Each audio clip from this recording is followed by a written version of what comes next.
This machine may look like a fancy foot massager, but it might actually help to improve your balance, your bone health, and your circulation.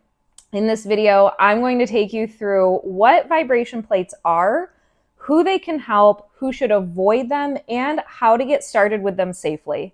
I'm Dr. Alex Hill. I'm a board-certified physical therapist, and I specialize in pelvic health, oncology, and lymphedema. Make sure that you subscribe to my channel for more health tips and exercise routines.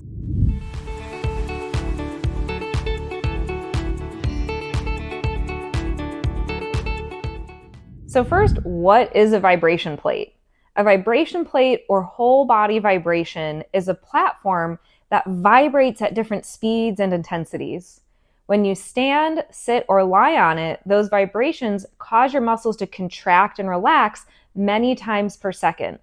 The vibrations will also stimulate receptors that handle sensation and proprioception, which is your body's way of knowing where it's at in space. These repeated activations and stimulations are thought to help with muscle strength, balance, circulation, and even bone health.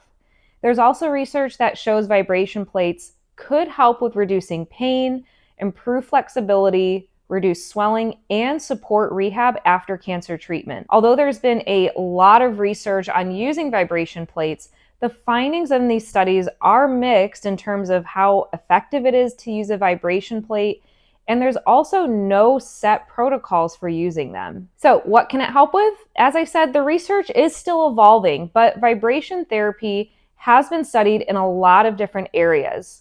For example, it may help with improving balance and stability, which can potentially lower the risk of falls, improve bone health, especially for people who are postmenopausal or who have low bone density, help with circulation and chronic swelling like with lymphedema or lipedema, reduce nerve-related pain like diabetic neuropathy or neuropathy from chemotherapy, and potentially help with increasing strength and muscle performance. Plus, it could even help with recovery after really intense workouts.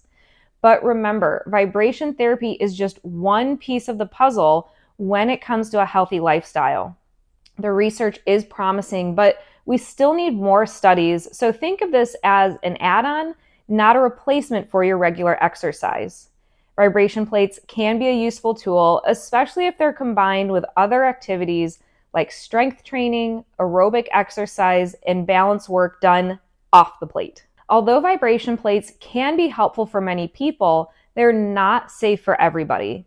You should not use a vibration plate if you're pregnant, if you have an acute hernia, disc problem, or recent surgery or injury, if you have cardiovascular disease, including blood clots, stroke, a pacemaker, or uncontrolled high blood pressure, if you have medical implants or metal hardware in your body, or you have advanced diabetes with open wounds or uncontrolled neuropathy.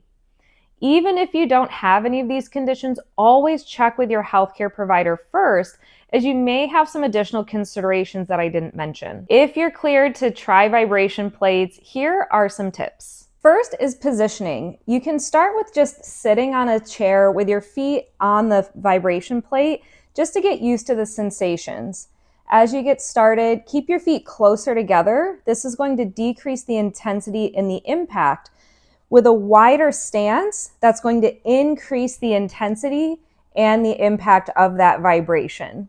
Next is to make sure that the vibration plate is on a flat floor and have a chair nearby, and also make sure you have a wall, a countertop, or something sturdy nearby that you can use if you start to feel a little unsteady.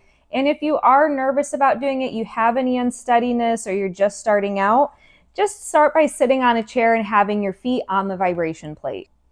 Second is start simple. So start just by standing on the vibration plate with your knees slightly bent. You don't want to lock out your knees while you're using this. Initially, again, just start out with standing on the plate.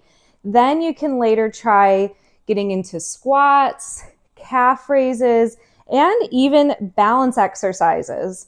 Keep watching till the end of this video for more routines for the vibration plate. Third is to start with short sessions. So again, there's currently no gold standard or official best protocol for vibration plate use. You can start with just a couple minutes at a low frequency and gradually work up to higher intensities and longer sessions up to 10 to 15 minutes as your body adapts. It's recommended to limit your sessions to 2 to 3 times a week initially, with at least a day in between sessions for recovery and to monitor how you feel. And finally, listen to your body. Stop immediately if you feel pain, dizziness, discomfort, or something just feels off. I hope this video helps you feel more comfortable getting started on a vibration plate and incorporating it into your wellness routine.